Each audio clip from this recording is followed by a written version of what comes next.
Todas y todos añoramos nuestros lugares de trabajo en las instalaciones universitarias. Haciéndole caso a los que saben. Quédate en casa. Together we are tackling this disease. The coronavirus. Vienen aún días muy difíciles. This time we join with all nations across the globe. La epidemia crecerá. This is a pandemic. Le vamos a hacer un bien a la sociedad. We will be with our friends again. We will be with our families again. Que por nuestra raza hable de espíritu.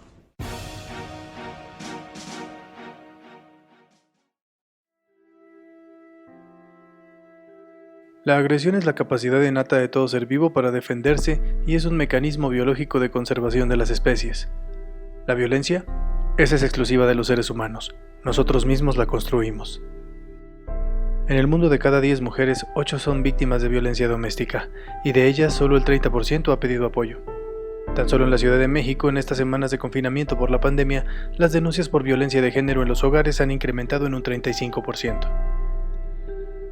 La doctora Alba Luz Robles es académica de la carrera de Psicología de la FES Iztacala, integrante del Programa Institucional de Estudios de Género, coordinadora de la Red de Servicio, Docencia e Investigación sobre Violencia Escolar y miembro de la Red de Investigadores en el Estudio Sociocultural de las Emociones. Ella hoy nos explica qué es, cómo sucede y nos da recomendaciones sobre la violencia de género en estos momentos en donde probablemente la estemos viviendo debido al confinamiento por la COVID.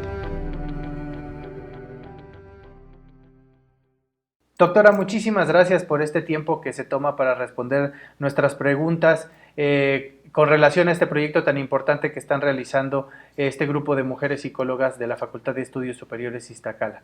La primera pregunta que tenemos para ustedes, ¿qué se entiende por violencia de género? Bueno, para mí la violencia de género es una violencia estructural. Esto significa que no depende de los hombres y de las mujeres para que exista. Está estructurada a través de un sistema sociocultural de aprendizaje y de construcción social. De hecho, es una construcción histórica que exista la violencia de género. La violencia de género implica esta jerarquización de relaciones de poder que existen entre hombres y mujeres. Para ello, entonces, hablamos de una relación desigual de poder, ya que estamos o vivimos en una condición sociocultural donde existe la supremacía masculina. El sistema sociocultural universal que tenemos se llama patriarcado o patriarcal. En todo el mundo existe el sistema patriarcal. La diferencia es cómo las relaciones entre hombres y mujeres están marcadas por estos elementos socioculturales. Entonces van a influir factores políticos, económicos, sociales, de aprendizaje, históricos y demás. Lo cual hace entonces que los hombres y las mujeres tengan dominancias distintas. La violencia de género es esta relación desigual de poder entre hombres y mujeres, donde las mujeres se encuentran en desventaja frente al varón. Y esto llega a consecuencias de producir una intención de daño. Y esta intención de daño pone en peligro la vida de las mujeres. En este sentido, hablamos de daño psicológico, daño físico, daño sexual, patrimonial, económico, lo cual implica pues un daño general e integral hacia las mujeres, ¿no? Eso sería la violencia de género. Va más allá solo de ser hombres y mujeres. Es una estructura de roles que se reafirman dentro de los hombres y de las mujeres de forma estereotipada y de subordinación femenina y de supremacía masculina. Es un tema, doctora, que muy común actualmente en nuestra sociedad. Antes de la pandemia era uno de los temas más fuertes socialmente en nuestro país y que los medios de comunicación tocaban mucho. Ahora, específicamente ya nos está diciendo que es un tema a nivel mundial, a nivel global, pero ¿cómo se expresa la violencia de género en nuestro país? En nuestro país, igual que en todo el mundo, o sea, como bien dices, es un problema mundial. No solamente es una cuestión de relaciones, Es un problema de salud pública, de salud mundial, pero también es un problema de relaciones y es un problema de vida. O sea, hay muchos más elementos que influyen dentro de lo que es la violencia de género. Pero las manifestaciones pueden ir desde lo que todo mundo encuentra en porcentaje mayor, en estadística, que es la violencia en casa. La violencia en casa se ha llamado maltrato doméstico. De hecho, los autores manejan violencia de género como violencia hacia las mujeres. Y por eso entonces la Organización de las Naciones Unidas y otros organismos internacionales toman elementos para poder trabajar lo que implica la disminución o erradicación o prevención de la violencia contra las mujeres.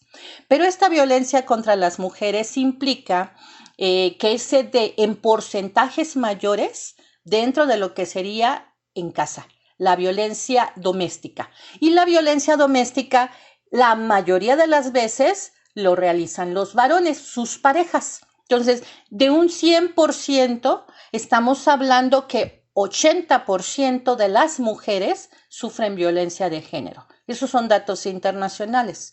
Y de esto, ese 80%, solo 30% denuncia o lo habla. Quiere decir que es una violencia oculta, es una violencia privada que se realiza en relación con sus relaciones de pareja y esto lo hace íntimo. Por eso es que no se habla de ella. Entonces, esa es una de las expresiones más comunes de la violencia de género, la violencia doméstica o maltrato doméstico o maltrato hacia la mujer. Pero no es lo único. Existe la discriminación de género en ámbitos laborales o el sexismo en ámbitos laborales o escolares, que es la no igualdad de oportunidades dentro de estos ámbitos, ¿no? También tenemos el feminicidio, que si has visto es uno de los más importantes en nuestro país. Tenemos un nivel bastante alto de feminicidio en el país, que implica la muerte de mujeres por condiciones de género. Pero también encontramos una estadística bastante alta de delitos sexuales. Y estos delitos sexuales como la violación, como el abuso sexual, están dirigidos a mujeres, aunque no es exclusivo hacia mujeres, pero tiene condiciones de género involucradas y también son expresiones de violencia de género. Entonces, hay diferentes expresiones de violencia de género.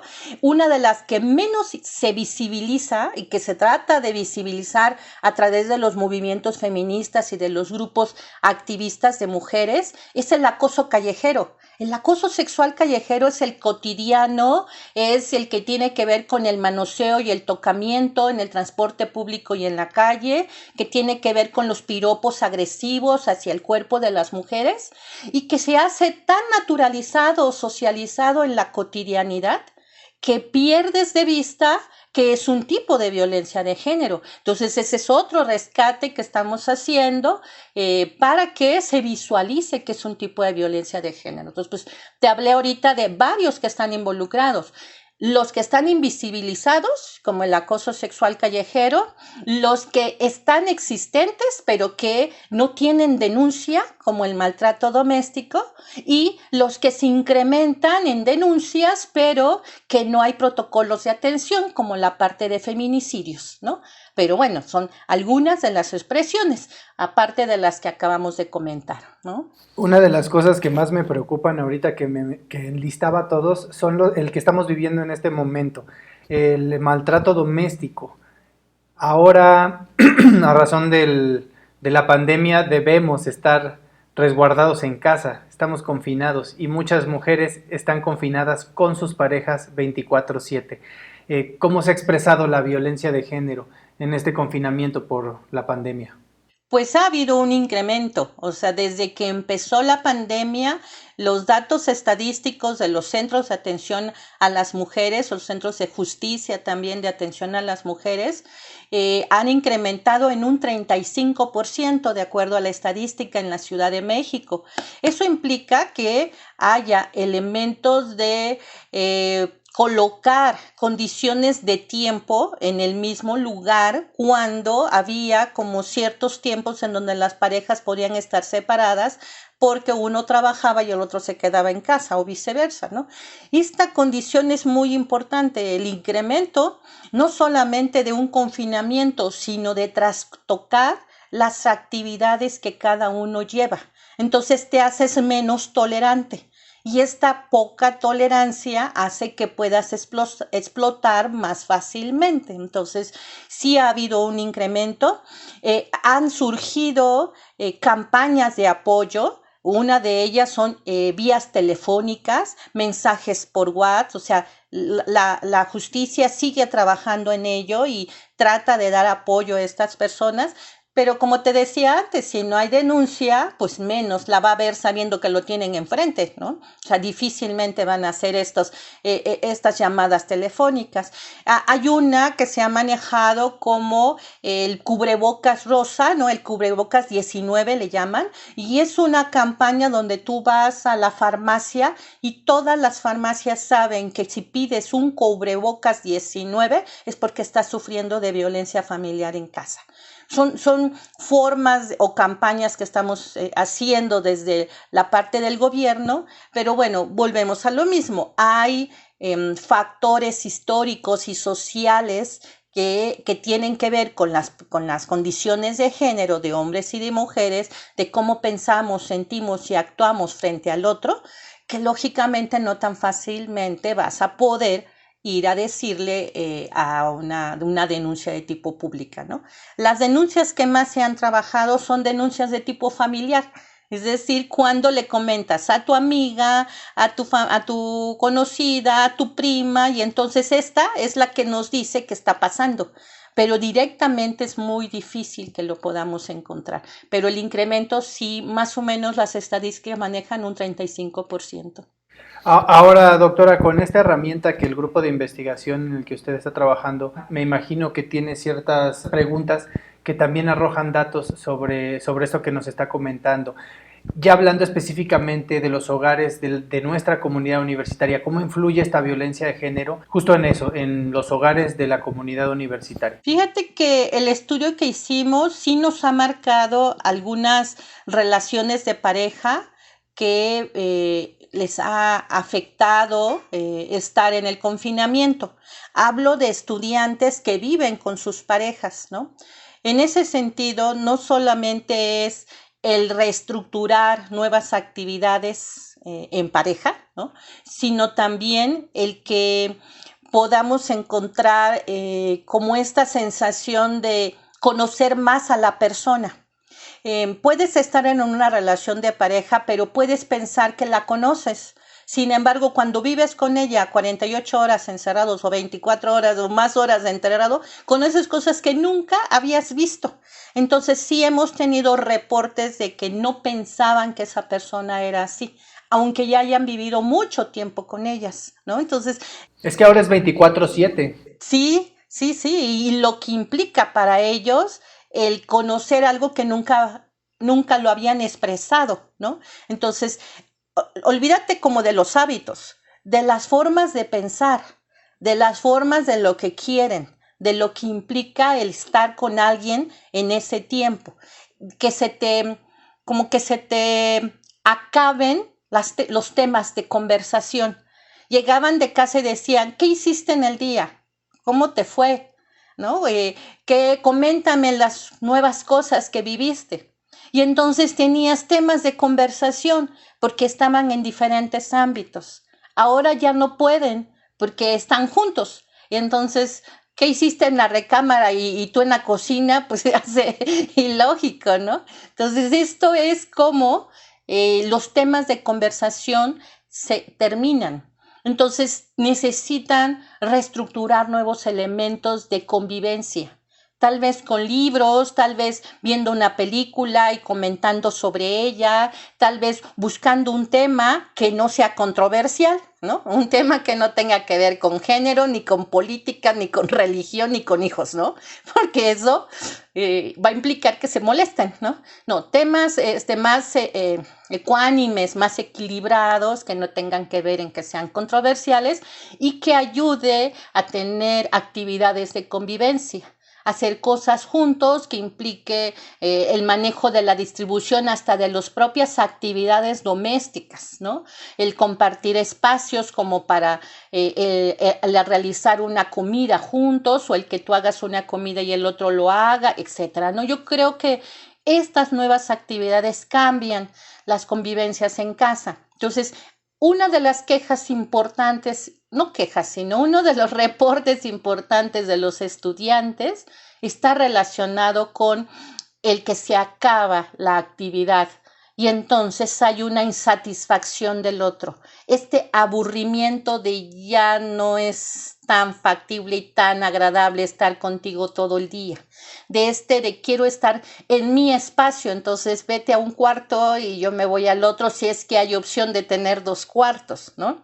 Y el pensar que solo están los dos, porque hay más familia. Entonces hay un involucramiento de otros comentarios y de otras personas que están influyendo en la relación de pareja. Bueno, te hablo de relaciones de pareja que no tienen problemas. Pero si ya tenían problemas y roces de violencia de pareja entre ellos, se incrementan. Entonces se involucran otras personas y hace que el incremento de la violencia de pareja esté presente. Aquí lo importante es que lo detengas o bien que lo identifiques primero. O sea, darte cuenta que existe.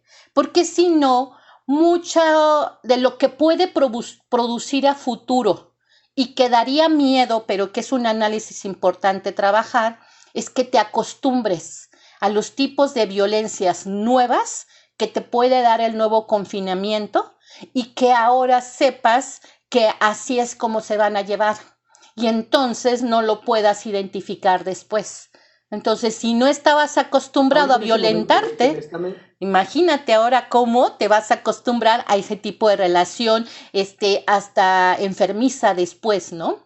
En este momento que usted me estaba enlistando todo lo que me acaba de mencionar, no nos pueden ver quienes están escuchando, pero yo estaba asentando con la cabeza, dándole la razón en cada uno de los puntos que tocó. Sin embargo, ¿nos podría explicar por qué hay más violencia de género? Porque sí es muy fácil decir, sí, eso me está pasando, pero también sería muy útil saber cuáles son las razones por las que existe esta violencia de género en esta pandemia. Sí, yo creo que pueden ser infinitas. La violencia de género es multicausal, ¿no? O sea, hay muchísimos factores por los cuales puede suceder. Pero te puedo puntualizar algunos de acuerdo a los expertos y a lo que hemos encontrado con los resultados de las investigaciones que hemos hecho. Una de ellas es la condición de nuestros propios límites de espacio. Todas las personas tenemos un espacio vital. Nuestro espacio vital implica también un proceso de identidad personal. Tú cuando llegas a una oficina o llegas a la escuela tienes un escritorio, tienes una banca, pero ese espacio de tu banca y de tu escritorio te coloca en un proceso de identidad, de propiedad y de pertenencia. Eso sucede en las casas. En las casas nos apropiamos de los espacios.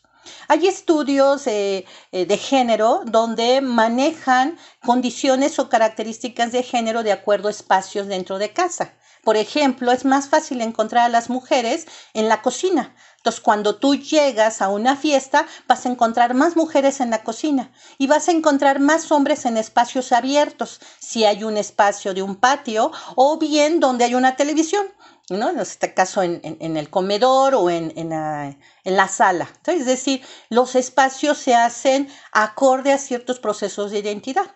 Hemos hecho que nuestros cuartos tengan, donde descansamos, donde dormimos, donde están nuestras cosas y pertenencias personales, tengan hasta características de personalidad propia. Entonces tú en tu cuarto pones lo que te gusta, tus pósters, acomodas tus libros como quieres, colocas tu cama como tú deseas, compras la lámpara o lo que quieras a tu gusto. Bueno, eso hacemos en los espacios también de casa. Cuando este es un espacio vital y el confinamiento nos lleva a compartir esos espacios, entonces se siente uno lastimado en el cuerpo, yo le llamo frustrado en el espacio. Esta cuestión de sentirse transgredido en tu cuerpo cuando están todos en la cocina, sabiendo que tú haces tu comida sin que nadie se meta, ¿no? Y ahora hay alguien que está picando y hay otro que ya entró al refrigerador y hay otro que ya fue por un vaso de agua y tú dices, sálganse todos. Hay mujeres de edad mayor que no les gusta que nadie esté en la cocina cuando están cocinando. Entonces, las apropiaciones de pertenencia, ese es un problema que lleva a que uno se sienta agredido o molestado. Te quieres estar en tu cuarto y ahí están todos encima, ¿no? Entonces llega un momento que no tienes un espacio para ti. Y o bien estabas acostumbrado a estar más tiempo en el baño y ahora tienes una fila de personas afuera esperando a ver a qué hora sales. Entonces, claro que ese es un problema, la transgresión de los espacios o límites que te dan pertenencia y que te dan un espacio de identidad para que tú te sientas bien. Y esto es lo que sucede en casa. Que hay personas que se quedan callados, pero que si tú eres una persona violenta o explosiva, es más fácil que expreses tu enojo. Entonces te enojas, gritas, y entonces si tienes supremacía en casa, porque eres el único o porque eres el papá o porque en la casa te dan cierta característica de que puedas gritar, eso lo vas a poder hacer sin problema. Entonces es más factible que se dé la condición de violencia por los varones, ¿no? Otro que hemos encontrado y que también lo marcan los estudios es las ingestas de desinhibidoras de la violencia. Y una de las bases desinhibidoras es la ingesta de alcohol. Por eso la ley seca. O sea, hay varios estados que tienen ley seca. Primero, para no hacer reuniones y segundo, para no desinhibir lo que sería la violencia. Y eso es muy importante.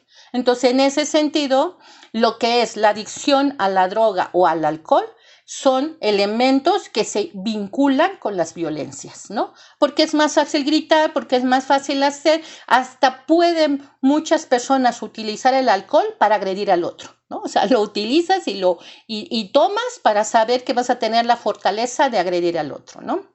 Otro elemento que podemos ver aquí, pues es la monotonía de actividades. Si has puesto a los varones en condiciones públicas para ir a trabajar, para hacer cosas, piensa en varones que todo el día están haciendo cuestiones físicas, ¿no? Para que estén trabajando activamente su cuerpo y ahora los pones en pasividad.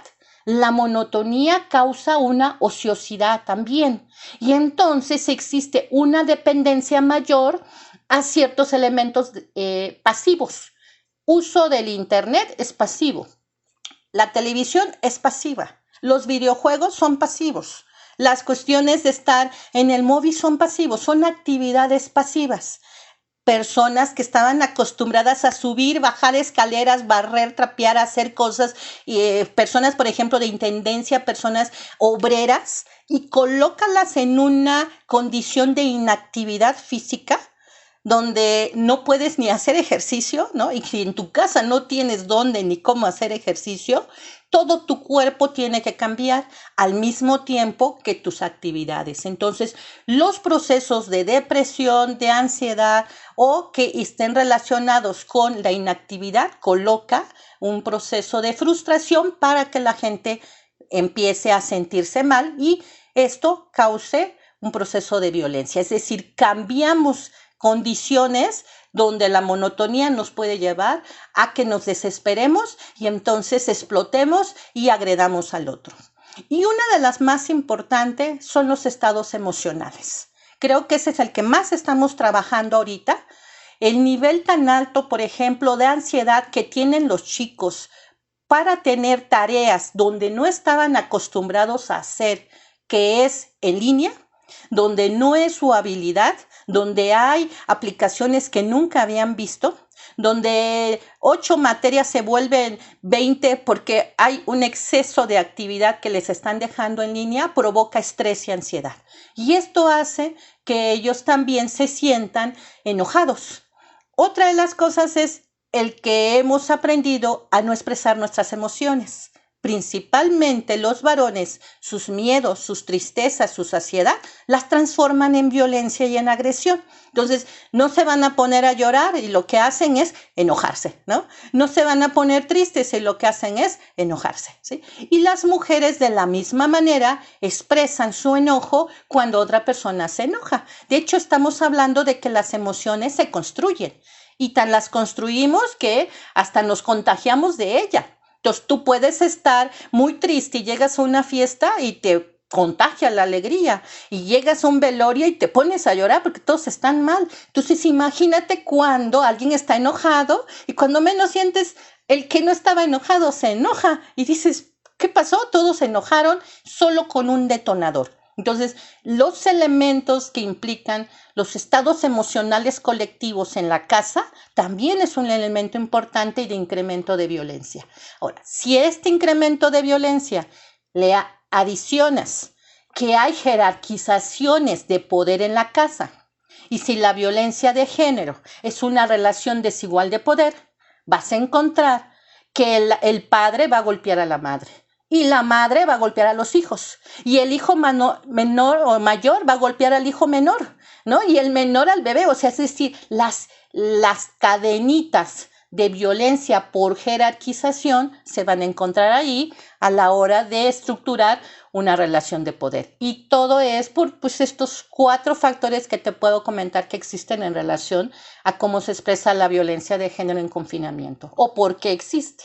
En este punto de la entrevista, yo creo que acompañando a todos los que nos escuchan, estamos asustados y preocupados por la situación que nos está contando, pero me imagino también, doctora, que hay muchas cosas que justo los estudios que ustedes están haciendo es para encontrar alternativas, y ya existen alternativas. ¿Cuáles nos podría recomendar que pudiéramos hacer todos en nuestra casa para disminuir esta violencia de género? Bueno, pues no son recetas de cocina y eso quiero dejarlo como muy claro, ¿no? Son recomendaciones y habrá otros que sean más creativos que nosotros como profesionales de la salud mental para decir también se puede hacer esto, ¿no? Y lo importante de esto, pues dar alternativas, como bien dices, para que la gente se sienta acompañada en este encierro, ¿no? En ese sentido, creo que una de las más importantes es el pedir ayuda cuando sabes que no puedes hacer nada al respecto. Nuestras propias habilidades personológicas nos dicen si eres capaz de solucionarlo o no. Pero también tienes que ser muy franco contigo mismo, contigo misma, para saber si necesitas apoyo. Nosotros hemos creado una línea de apoyo. ¿Qué nos hace que baje nuestra ansiedad? La escucha. Cuando alguien nos escucha, baja mucho de la ansiedad. Nos sentimos más acompañados. Y a veces tenemos mucha gente en casa donde no hay escucha, ¿no? O hay veces que no tenemos a nadie en casa y necesitamos hablar. Es una escucha la que requerimos. Entonces, la vía telefónica nos ha ayudado mucho para poder expresar lo que nos está pasando y tener una escucha. Esta escucha no es suficiente, no es nada más que me escuches y ya, sino que me puedas decir cuáles son mis propias habilidades para tomar una decisión. No voy a llegar a solucionar tu problema, ¿no? Es más, ni en psicoterapia hacemos eso, ¿no?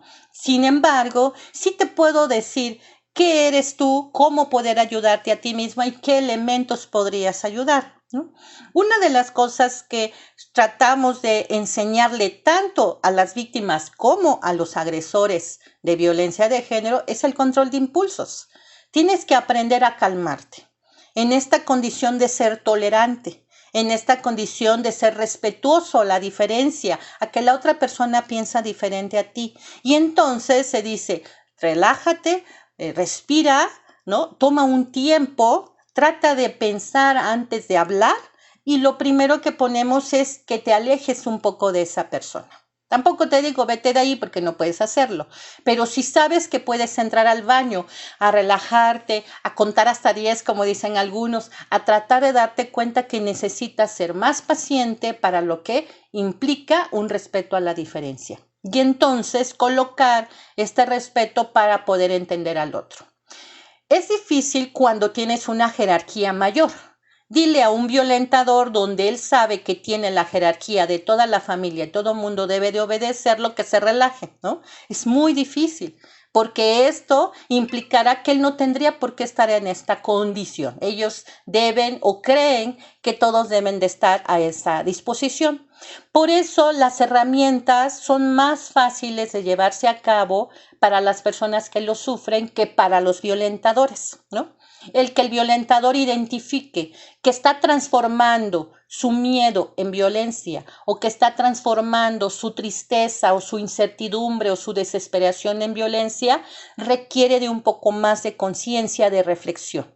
Sin embargo, es mucho más fácil decirle a alguien que está siendo violentado que puede identificar cuándo la violencia vaya a presentarse. Es decir, identifiquemos los espacios de riesgo, las condiciones de riesgo. ¿Cómo poder saberlo cuando alguien está tomando? Yo sé entonces que ya conozco a mi pareja, ya sé que mi papá se vuelve loco cuando empieza a tomar, entonces ya estoy identificando, ¿no?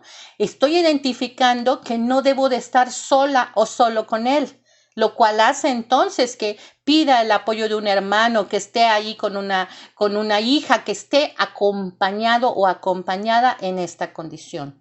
Implica también tomar una distancia. No voy a estar cerca de esa persona cuando sé que está acostumbrada a golpear, a manotear. Entonces no voy a ponerme como de apechito, ¿no? Es decir, no voy a estar cerca, voy a tratar de tener mi distancia. No, como yo digo, no enlazarse, no anclarse con las violencias de los otros. El otro grita, no me anclo. Digo, está todo sucio, nunca hace nada, tal por cual, etc. No me anclo, sé que me corresponde y sé que no me corresponde. Pero si yo me pongo a gritar y el otro se pone a gritar y yo le grito más fuerte y el otro me grita más fuerte, estoy anclándome con la violencia del otro. Entonces, ¿qué hago aquí? Veo exactamente qué es o en qué momento se está detonando la violencia para el apoyo, para lo que sería el no estar sola, para el ser más asertivo para hablar. Una asertividad en el lenguaje implica el que yo diga lo que piensa y siento sin necesidad de usar una grosería, es decir, con respeto. En ese momento le digo a la persona con un tono que no implique una agresión lo que pienso y siento, de tal manera que esté contestando asertivamente, ¿no? Tampoco implica quedarnos callados, porque el quedarnos callado para mucha gente es que estás confirmando y entonces refuerzas la agresión, sino hablarlo de una forma diferente. Si alguien te grita y tú contestas en un tono diferente, se da cuenta la otra persona que no están en el mismo tono. Y ahí es cuando uno maneja una asertividad distinta. También es muy importante que esta ayuda, si va más allá, porque ya estoy en un ciclo de violencia de género mayor, sí necesito de la ayuda judicial. Es decir, necesitamos tener conciencia de que la denuncia es importante. No es posible que pensemos que vamos a solucionarlo solas. Necesitamos denunciar. Cuando se denuncia, se visibiliza que existe. Si yo no hablo, no existe. Necesito visibilizarlo y necesito el apoyo de la denuncia, ¿sí? Y están trabajando todavía en esto. Los centros de justicia de mujeres del Estado, así como de la Ciudad de México, están trabajando. Entonces es muy importante que hagamos la denuncia. Pidamos apoyo a familiares, tal vez no a cualquiera. Tal vez a un amigo o una amiga, a alguien que nosotros sabemos que nos va a ayudar. No vamos a pedir a un familiar que nos va a decir, regrésate a tu casa o hazlo ahí porque sigue en esa condición, porque eso es lo que te buscaste, ¿no? Es decir, lo que menos quiero es la crítica del otro, quiero la ayuda del otro, ¿no? Entonces sí necesitamos el pedir ayuda, necesitamos identificarlo, necesitamos también manejar las cuestiones de los riesgos que puede existir, tomar una decisión y saber manejar nuestros estados emocionales. Los anclajes emocionales son muy, muy importantes. Los procesos de incertidumbre también nos lleva a estados de depresión. Ahorita nos acaban de dar la noticia de cómo vamos a salir poco a poco en este proceso de pandemia en la mañana y realmente se va hasta septiembre la situación. Entonces tenemos que tener claro que estamos en mayo y que septiembre le faltan muchos meses y esto implicará que tenemos que saber volver a hacer una programación de proyecto de vida de aquí a septiembre.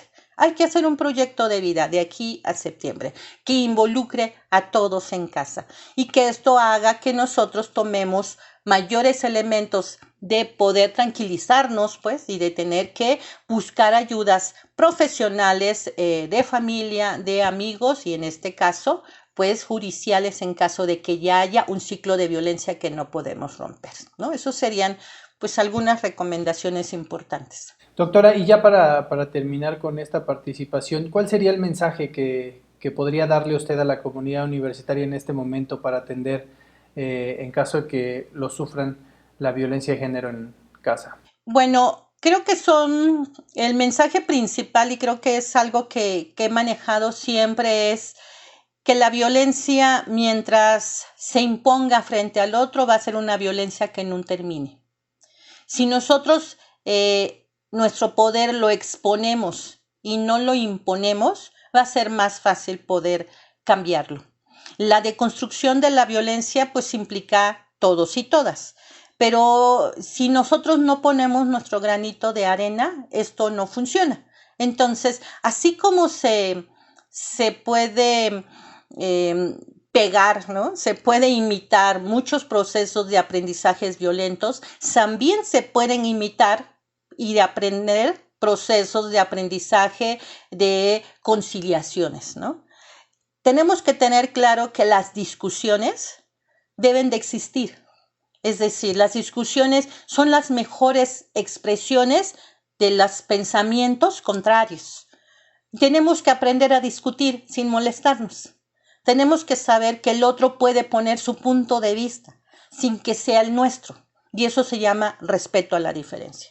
Entonces, si nosotros aprendemos a respetar la diferencia en casa con nuestros seres queridos, porque si vives en casa con alguien es porque es un ser querido, entonces armónicamente lo podrás trabajar.